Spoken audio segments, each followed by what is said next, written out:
It's time for Bet On It, brought to you by Warhorse Sportsbook, the best place in Nebraska to place your sports bets. Whether you're thinking maybe a little NFL action, maybe a little college football championship action, whatever you're thinking, Warhorse Sportsbook has you covered, whether it's at the casino in Lincoln or in Omaha. Make sure you get out there, warhorsecasino.com for more info. So we're having this conversation off air, spurred on by our friend Arif Hassan and his kind of ranking on the fly of rookie quarterbacks. And I'm not going to give him too hard of a time because totally impromptu question, doing this off the dome. And so was my statement on Twitter last night. Like I hadn't done it. We hadn't done the deep dive, right? I hadn't done a deep dive. And off the dome, I thought he did a pretty good job representing the best rookie seasons of all time. I do know it is better than Ben's. Yes, I would say I was so. safe. I was safe in that. I think that's fair.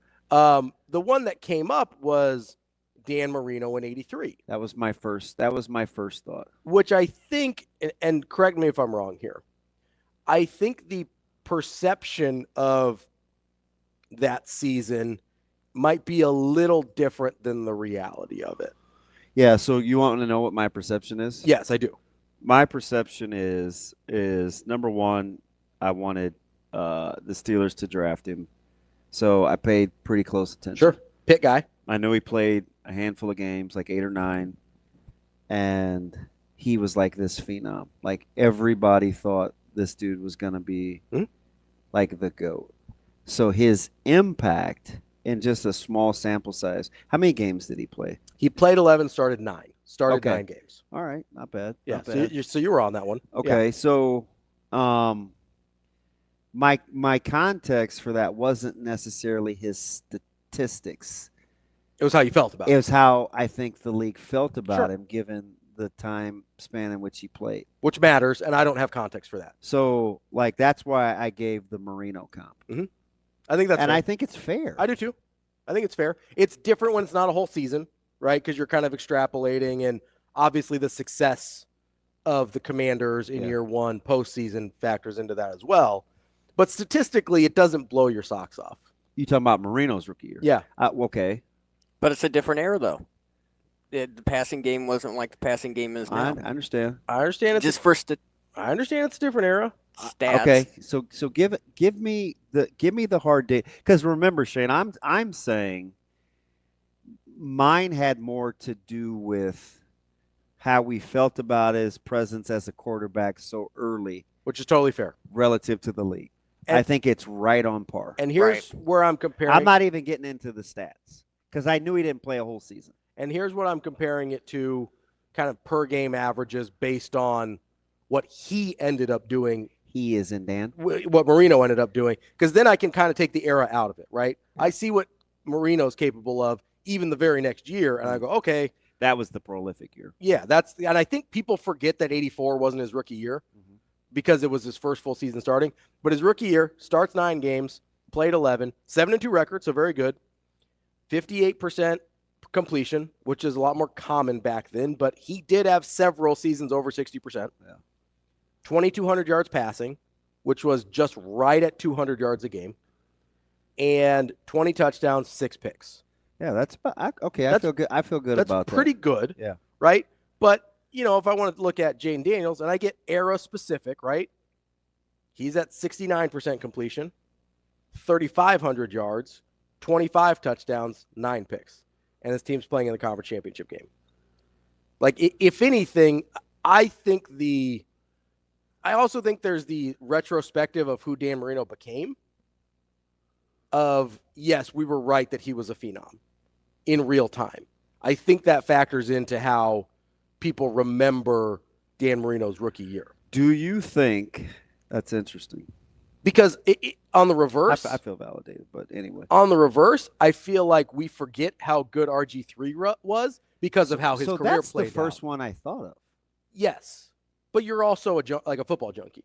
Like, I think people forget, like more common fans forget how good RG3 was that year. Because the rest of his career went the way it did. I think Dan Marino gets the opposite. They inflate what the rookie year was because of who he turned out to be.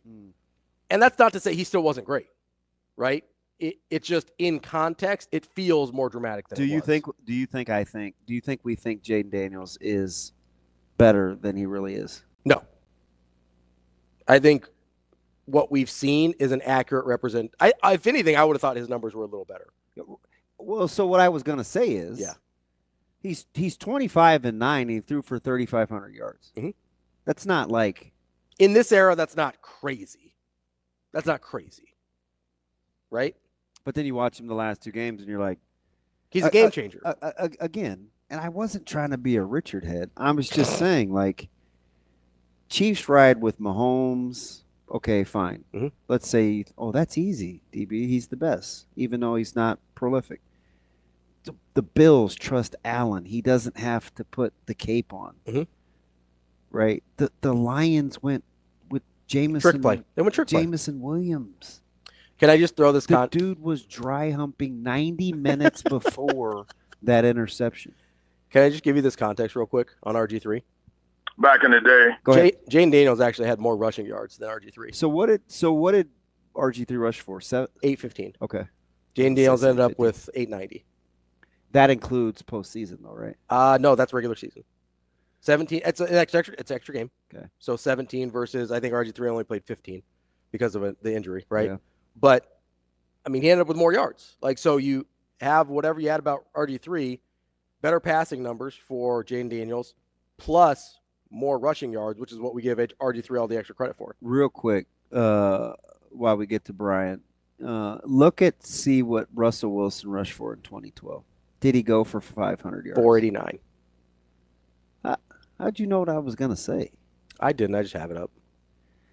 Oh, I wondered if he rushed for 500. Not quite, but almost. Right, it was right there. But Russell Wilson, what did you do? Compared, let's do his stats, right? 26 touchdowns, 10 interceptions. I mean, it's basically the same. Exactly what Jayden Daniels did, but 400 fewer rushing yards. How many yards did he throw for? We sleep on that rookie year. For Russell Wilson. Yeah, no, he was really good. Yeah. I got to grab the passing yards. I think the real question is how many games did he lose? When we lost them 4 games. That year, not a lot. You're an idiot. They did not lose a lot that year. Let's get to Brian. It was 3,100, by the way. Oh, comparable. Yeah, pretty close. B, what do you got for me, bud? Good morning. What's up, Brian? I'm all right. I'm gonna try to keep it on. I don't want people thinking I'm being mean, Or people saying I'm being too mean to people. Treat me like Deion Sanders and tell me they disagree with me, but then later on start asking questions later on in the week. Maybe they are that sad, or maybe people aren't as talented as I said they were earlier that week. But I digress. Ravi, okay. He watched you let me have it a couple weeks ago. He was cheering for you. Not he sat anymore. up there after I said what I said last week, and then he said he wasn't vibing with me. But then days later, he turned around and asked his question, the same question that the UCLA coach had admitted to himself already. Sometimes it just takes adults longer to come to the conclusion because of the love in their heart and wanting to be nice. Screw that. Get to the point. There's only 24 hours in a day. Now, with NFL, what I call the comment about mainly the NFC East, happy to see. I just want to remind people, even though I'm a Cowboy fan, I did pick I almost called them that name again. Said, NFC Commanders. East. I got to remind myself. Commanders. Yes. There you go. Commanders. I heard the hint of an R coming. Commanders. I always have to stop now. So, just go way back to, this NFC fair I've had is going back when we had 5 teams, when the NFL couldn't get their directions right and put teams that were in the South, Arizona Phoenix Cardinals in the NFC East, and the New Orleans Saints in the NFC West. I never did get that. People forget you had the greatest slight of that franchise's name on live radio when you went with the old. Oh yeah.